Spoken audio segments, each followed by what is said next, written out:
नमस्कार, बहुत बहुत स्वागत है आप सभी का। मैं रविंद्र सिंह आपके साथ। अमेरिका ने पाकिस्तान को फंसा दिया है। ईरान से डील करके पाकिस्तान ने बहुत बड़ी मुसीबत मोल ले ली है। अमेरिका ने इशारों में पाकिस्तान से पूछा है कि क्यों ना पाकिस्तान पर प्रतिबंध लगा दिए जाए।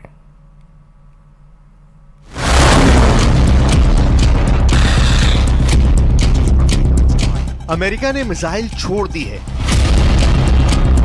ये बैलिस्टिक नहीं, पाकिस्तान पर आर्थिक पाबंदी वाली मिसाइल है जो लॉन्च हो चुकी है। पहली मिसाइल, अगर पाकिस्तान ने ईरान के साथ कारोबार किया तो उसे बुरा अंजाम भुगतना पड़ेगा।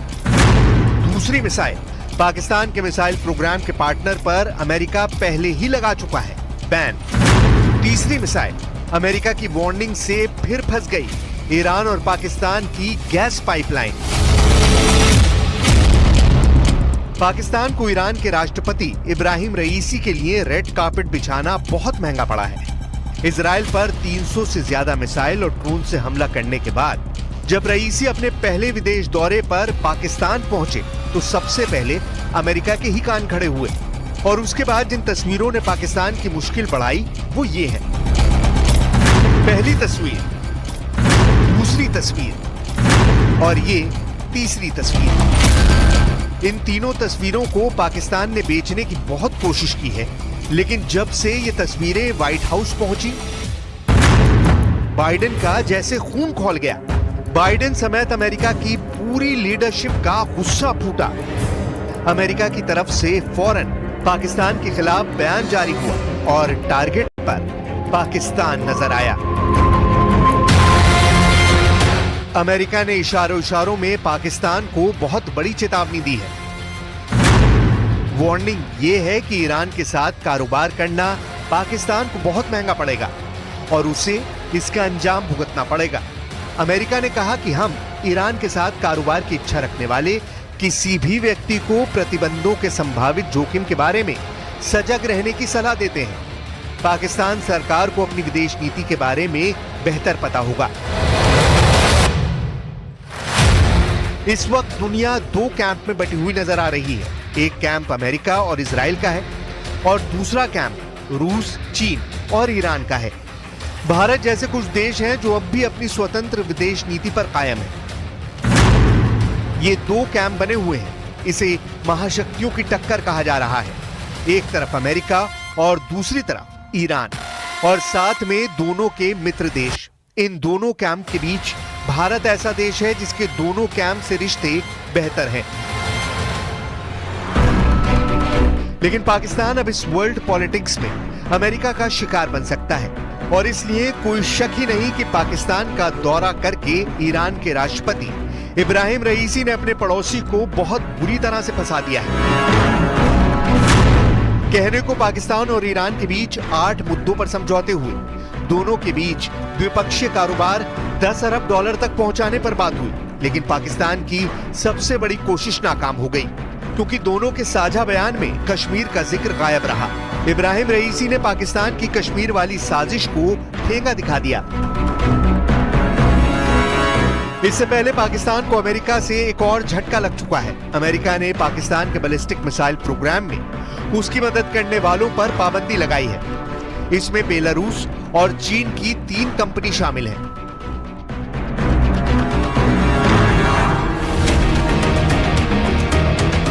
दरअसल पाकिस्तान को जो अमेरिका की मार पड़ रही है उसमें सबसे बड़ी भूमिका 2 देशों की है, यानी अमेरिका के 2 बहुत ही कट्टर दुश्मन। पहला है चीन, जो पाकिस्तान का दोस्त है लेकिन अमेरिका का सबसे बड़ा प्रतिद्वंदी, आप दुश्मन भी कह सकते हैं। दूसरा है ईरान, जो पाकिस्तान के करीब तो आया है लेकिन ईरान अमेरिका का सबसे खतरनाक दुश्मन है। ईरान पर अमेरिका की तीखी नजर है और जब पश्चिम एशिया में हालात बहुत तेजी से बदल रहे हैं, अमेरिका को अपने अड्डों पर खतरा मंडराता नजर आ रहा है, तब वो ईरान के हर नए रिश्ते को बारीकी से देख रहे हैं। तेल अवीव और तेहरान के मौजूदा झगड़े में इस वक्त ईरान को बाजी पलटने वाला देश कहा जा रहा है। ईरान ने जब इजराइल पर मिसाइल दागी तो पूरी दुनिया ने देखी, लेकिन जब इजराइल की तरफ से इस्फहान में हमले की बात हुई तो ना ईरान ने इसे माना, ना ही इजराइल की तरफ से कोई आधिकारिक बयान आया। अब ईरान के राष्ट्रपति ने पाकिस्तान और श्रीलंका का दौरा करके बताने की कोशिश की है कि ईरान को अलग थलग करना आसान नहीं है। भारत में ईरान के राजदूत ने कहा कि 2024 में इब्राहिम रईसी भारत का भी दौरा जरूर करेंगे और यहीं पर भारत ईरान संबंधों को लेकर अमेरिका के प्रतिबंधों और नई दिल्ली की कूटनीति का सबसे बड़ा इम्तिहान होगा। जयपुर में लगातार 2 दिनों में 2 लूट की बड़ी वारदातें हुई हैं। दिन दहाड़े हुई इस लूट से लोगों में भी डर का माहौल है। कैसे राजधानी में बदमाश बेखौफ होकर वारदात को अंजाम दे रहे हैं, इस रिपोर्ट में आपको दिखाते हैं।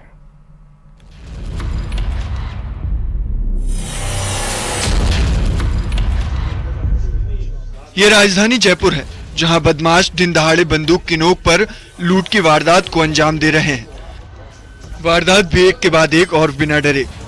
मंगलवार को ग्राम सेवक से 71 लाख की लूट की गुत्थी पुलिस ने सुलझाई ही थी कि बुधवार को एक बार फिर अशोकनगर इलाके में बदमाशों ने 15 लाख रुपए की लूट की है। कहा जा रहा है कि बाइक सवार 2 बदमाश सी स्कीम में डियर पार्क के सामने केसरी भवन बिल्डिंग में घुसे, फिर पहली मंजिल पर बने कैश कलेक्शन के ऑफिस में गए। वहां मौजूद 2 महिलाओं को गन पॉइंट पर लेकर चुपचाप रहने को कहा और तिजोरी में रखे करीब 15 लाख रुपए लूट कर फरार हो गए। ये युधिष्ठिर मार्ग है, डियर पार्क के सामने R15 ये बिल्डिंग है और इसी में मैं एक बार फिर से दिखा रहा हूँ। ये जो मकान है केसरी भवन, इस केसरी भवन के ठीक सामने की तरफ आप देख सकते हैं, ये जो सामने की तरफ ग्राउंड फ्लोर पे जो ऑफिस है, वहीं बदमाशों ने लूट की वारदात को अंजाम दिया गया। वारदात के बाद दोनों महिलाओं ने पुलिस कंट्रोल रूम को सूचना दी। इसके बाद जयपुर शहर में A श्रेणी की नाकाबंदी करवाई गई, लेकिन बदमाशों तक पुलिस पहुंच ही नहीं पाई। लूट की वारदात से लोगों में दहशत का माहौल है। मंगलवार को बदमाशों ने मुहाना इलाके में जमीन का सौदा करने आए ग्राम सेवक से 71 लाख रुपए की लूट की वारदात की थी। हालांकि पुलिस ने आरोपियों को पकड़ लिया है, लेकिन इस बार बदमाश पुलिस की पहुंच से दूर हैं। ये एक बिल्डिंग है सी स्कीम में, यहाँ कुछ एम्प्लॉयज़ काम करते हैं। बिल्डिंग के जो ओनर हैं उनके ऑफिस में, और 2 महिला एम्प्लॉयज़ थी जिनका ये कहना है कि 5:30 बजे के करीब कोई व्यक्ति आया जिसने हथियार जैसी वस्तु दिखा करके और इन्हीं से तिजोरी से 15 लाख रुपए निकाल लिए। जयपुर में हुई दोनों लूट की वारदात एक ही समय में हुई। दोनों ही घटनाओं को शाम के समय अंजाम दिया गया और दोनों ही बंदूक की नोक पर की गई। ऐसे में लूट की वारदात को रोकना पुलिस के लिए भी बड़ी चुनौती है। लगातार हुई 2 घटनाओं से शहर के लोगों में दहशत फैल गई है। न्यूज़ 18 के लिए जयपुर से विष्णु शर्मा की रिपोर्ट।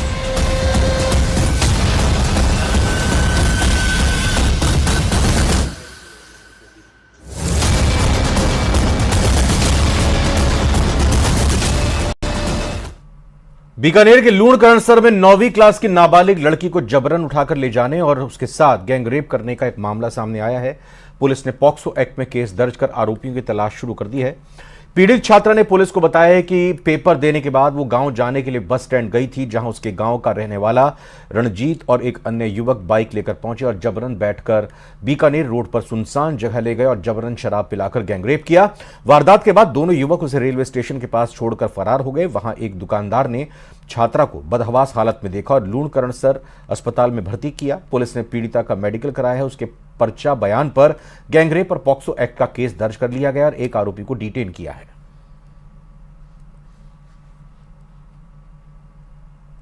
22 तारीख को एक नाबालिग छात्रा परीक्षा देके अपने गांव जा रही थी, तो एक लड़का उसको बहला फुसलाकर और मोटरसाइकिल पे साथ ले गई थी। लड़की को भी पिलाई, खुद ने पी और दुष्कर्म उसके साथ किया। उसकी सूचना जब राहगीरों को मिली तो उन्होंने गांव में सूचना दी, थाने में सूचना दी। थाने वाले जब वहां गए तो लड़की मिली, लड़की को लाके परिजनों को सुपुर्द किया, रिपोर्ट पर मुकदमा दर्ज किया और लड़के की तलाश की, तलाश करके उसको। झालावाड़ शहर में इन दिनों बदमाशों के हौसले बुलंद हैं। ये बदमाश आए दिन राह चलते महिलाओं को निशाना बना रहे हैं। कुछ ऐसी ही घटना आज सुबह सामने आई, जब मॉर्निंग वॉक से लौट रही महिला के साथ 2 बाइक सवार बदमाशों ने चेन स्नैचिंग की वारदात को अंजाम दिया। बदमाश महिला के गले से 10 ग्राम की सोने की चेन लेकर फरार हो गए। चेन स्नैचिंग की यह पूरी वारदात पास में लगे सीसीटीवी में कैद हो गई है। पुलिस ने शिकायत दर्ज कर मामले की जांच शुरू कर दी है। मॉर्निंग वॉक करके आ रही थी घर पे, तो पीछे से बाइक पे 2 लड़के आए और उन्होंने मेरी चेन खींच ली। और मैं बहुत देर तक पीछा भी करा, लेकिन वो बाइक पे थे तो निकल गए। कोतवाली जाने के बाद जब मैंने रिपोर्ट करवाई तो वहाँ पर मेरे को नकारात्मक ऐसा जवाब मिला कि ये तो रोज़ की घटना है और जनसंख्या बढ़ रही है, तो ये तो होना है। कार्यकर्ताओं को जीत का मंत्र देने भीलवाड़ा पहुंचे सीएम भजनलाल शर्मा ने बीजेपी कार्यालय से हेलीपैड जाते हुए एक जगह रुककर गन्ने का रस पिया और उसका ई पेमेंट भी किया। इस दौरान दुकान चलाने वाली सरोज देवी ने भजनलाल शर्मा के साथ तस्वीर भी ली। हमारे संवाददाता राहुल कौशिक ने सरोज देवी से बात की।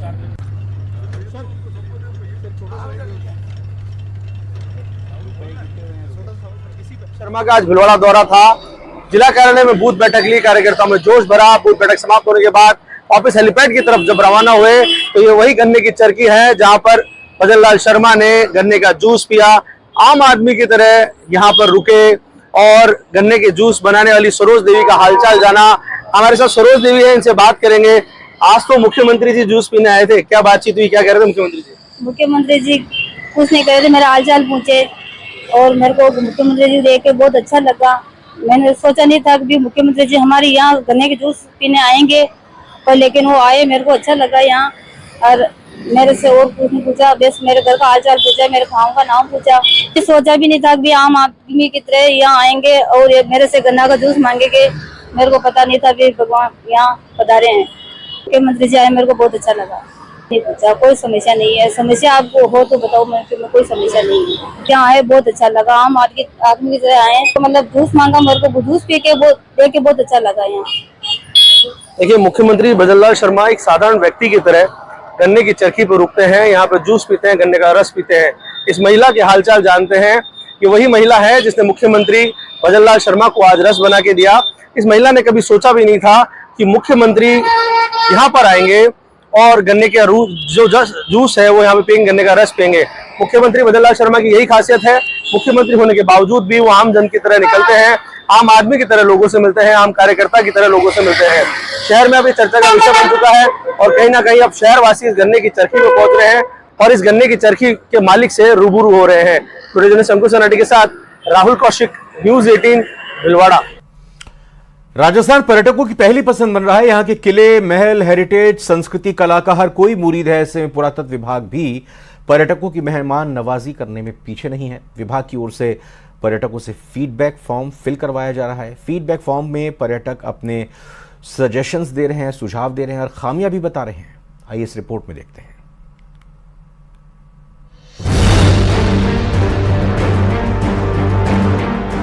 राजस्थान में पर्यटन के क्षेत्र को और मजबूत करने के लिए सरकार ने एक नई मुहिम शुरू की है।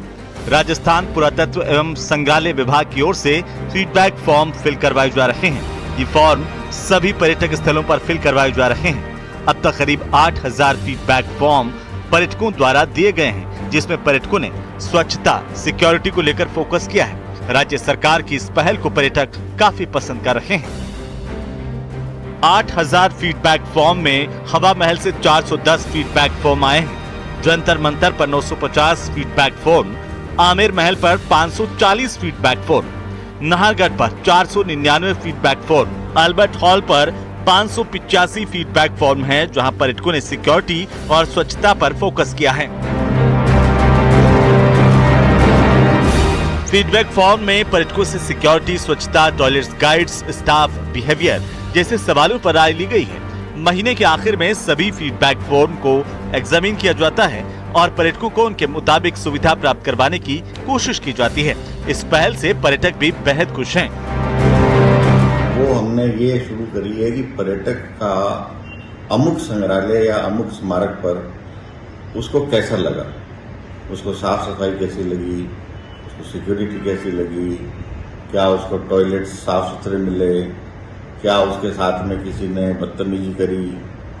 तो ये जो ओवरऑल जो एक विजिटर का जो एक्सपीरियंस होता है उसको जानने के लिए ये फीडबैक फॉर्म्स लिए जा रहे हैं। उम्मीद की जानी चाहिए कि सरकार की इस पहल से पर्यटकों की समस्याओं का समाधान हो सकेगा। साथ ही पर्यटकों की इच्छा अनुसार बदलाव करने की भी विभाग कोशिश करेगा। महिमा जैन, न्यूज 18 जयपुर।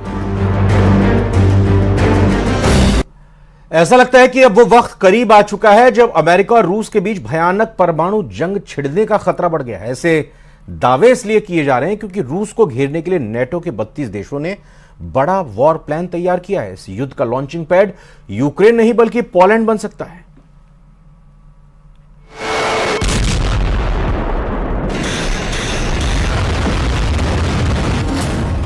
रूस के दरवाजे पर परमाणु जंग। लगता है यूक्रेन की हार के डर से 32 देशों से बना नेटो अब रूस से परमाणु जंग करने के लिए मजबूर होता जा रहा है। जो हालात रूस से सटे पोलैंड के अंदर चल रहे हैं वो चीख चीख कर गवाही दे रहे हैं कि अब अमेरिका, ब्रिटेन जैसे 32 नेटो देश यूक्रेन को बचाने के लिए रूस पर सीधा परमाणु हमला कर सकते हैं। यूक्रेन के प्रधानमंत्री डेनिस शमीहाल ने तो यहां तक कह दिया है कि अगर यूक्रेन रूस से जंग हारता है तो दुनिया तीसरे विश्व युद्ध में भस्म हो जाएगी। पोलैंड में एटम बम, विश्व युद्ध शुरू। रूस यूक्रेन युद्ध को तीसरा साल शुरू हो चुका है। रूस यूक्रेन के बहुत बड़े हिस्से पर कब्जा कर चुका है। अमेरिका, ब्रिटेन, फ्रांस, जर्मनी समेत नेटो के तमाम देशों की बेशुमार सैन्य ताकत भी रूसी सेना को रोक नहीं पाई है।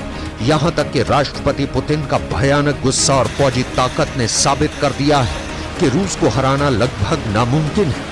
अब ऐसे हालात में नेटो ने ऐसा खौफनाक और बड़ा कदम उठाया है जिसकी वजह से अब नेटो के 32 देशों के साथ रूस की परमाणु जंग हो सकती है।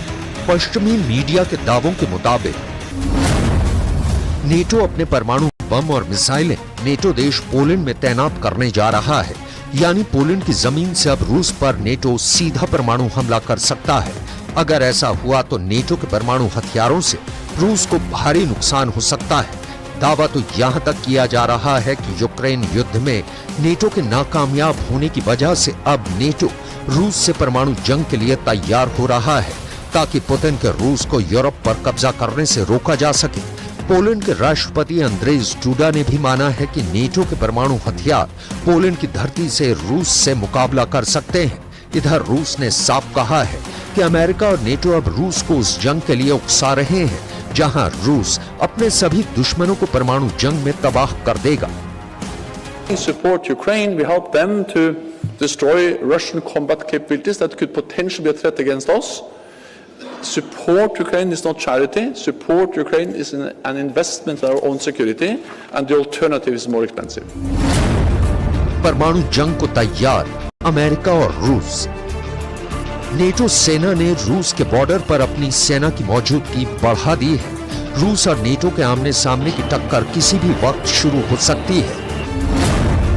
यूक्रेन युद्ध के बीच पोलैंड को रणनीतिक रूप से बहुत अहम स्थान हासिल है।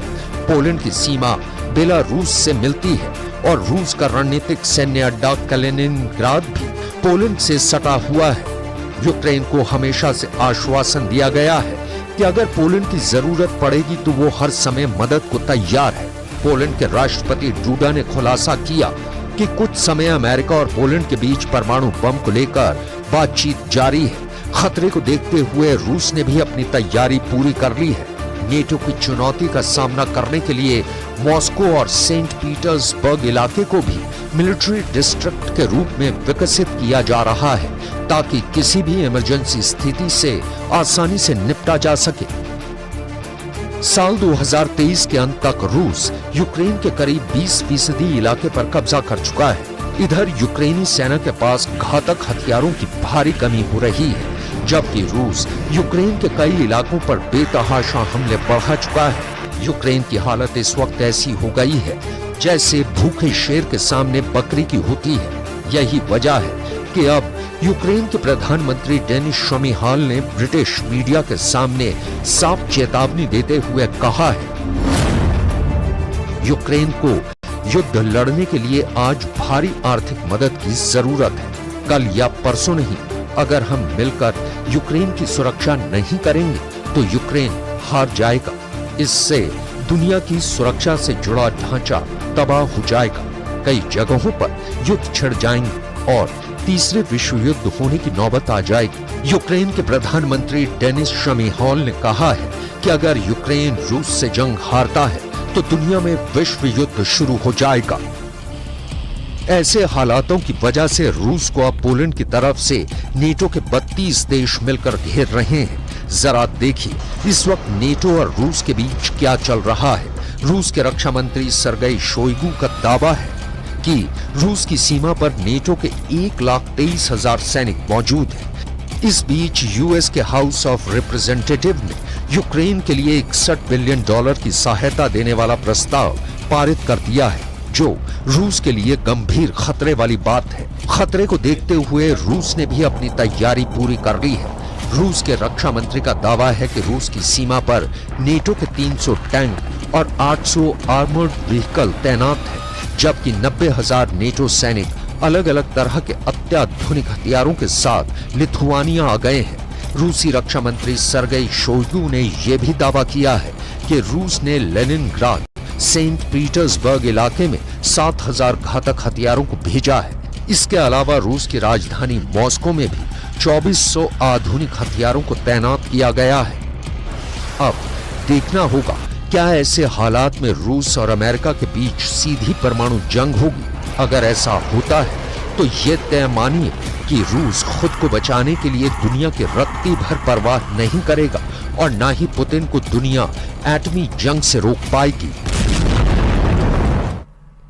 पीएम मोदी अपनी चुनावी रैलियों में बार बार यह ऐलान कर रहे हैं कि कांग्रेस के घोषणा पत्र में खतरनाक एजेंडा छिपा है, जिसके जवाब में राहुल गांधी ने कांग्रेस सरकार आने पर देश में आर्थिक सर्वे का बड़ा दावा किया है। लेकिन अब राहुल के राजनीतिक गुरु कहे जाने वाले सैम पित्रोदा ने अमेरिका में बैठकर ऐसा बयान दे दिया है जिस पर बवाल मच गया है।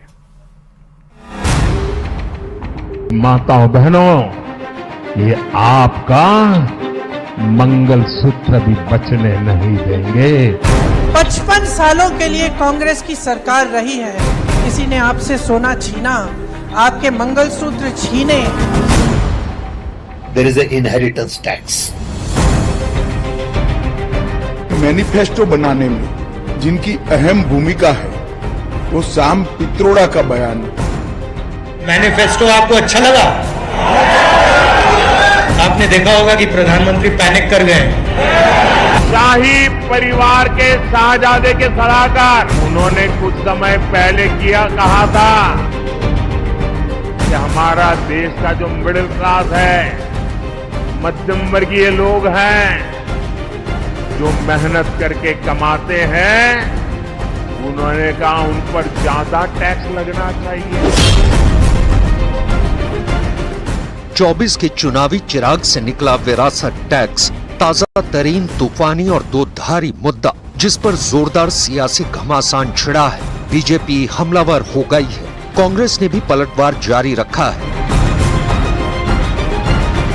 लेकिन कोई भी मुद्दा छोड़ने को तैयार नहीं है। आखिर क्या है ये विरासत टैक्स? कौन है इस विरासत टैक्स को सुर्खियों में लाने वाले? क्या विरासत टैक्स की एंट्री 24 के चुनाव में टर्निंग पॉइंट बनने जा रहा है? इसे जाने और समझे उससे पहले विरासत टैक्स का बखान सुनिए। कांग्रेस के ओवरसीज चेयरमैन सैम पित्रोदा क्या कह रहे हैं, समझिए। There is an inheritance tax. So if let's say one has $100 million worth of wealth, and when he dies, he can only transfer probably 45% to his children. विरासत टैक्स की वकालत BJP के लिए बिन मांगी मुराद बन गई, क्योंकि प्रधानमंत्री नरेंद्र मोदी कांग्रेस घोषणा पत्र पर पिछले कई दिनों से निशाना साध रहे थे। राजस्थान के बांसवाड़ा रैली से ही पीएम मोदी ने कांग्रेस के इरादे पर सवाल दागने शुरू कर दिए थे, और जैसे ही पित्रोदा ने विरासत टैक्स पर बयान दिया, मोदी ने मोर्चा संभाल लिया।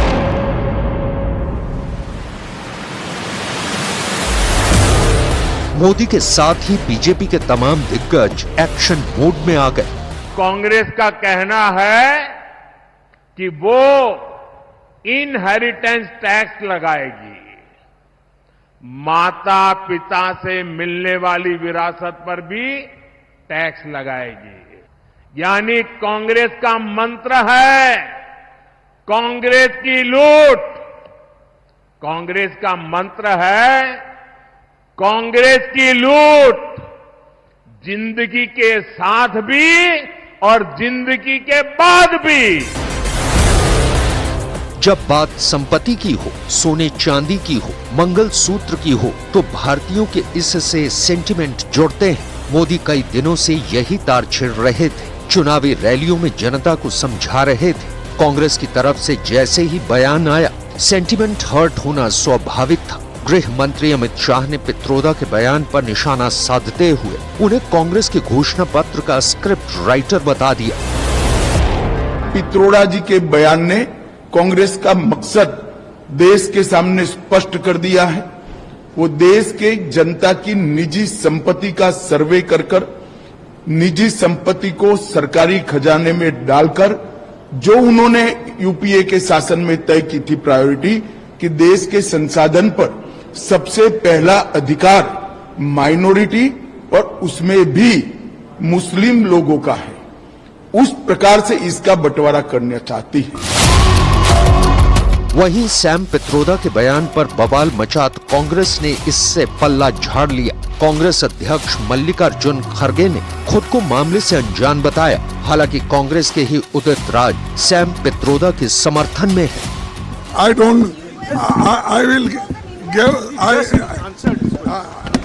लाखों करोड़ या हजारों सैकड़ों करोड़ जिनके पास संपत्ति है, वो संपत्ति से टैक्स लेकर के 80 करोड़ जो गरीबों को 5 किलो मुफ्त राशन पर मोदी जी जिंदा कर रहे हैं, इनका भी भला हो जाए। उधर राहुल गांधी देशवासियों को संपत्ति सर्वे की जरूरत समझाने की कोशिश में लगे हैं। आप ये मत सोचिए कि जाति जनगणना सिर्फ कास्ट सर्वे है, वो जाति का सर्वे है। दिल्ली बीजेपी के प्रवक्ता तेजिंदर पाल सिंह बग्गा ने एक्स हैंडल सोशल मीडिया पर एक वीडियो पोस्ट किया है जिसमें नुपुर शर्मा बीजेपी के 400 पार अभियान में शामिल हुई। आपको बता दें कि वीडियो में सभी नुपुर शर्मा भाजपा 400 अभियान में शामिल हुए।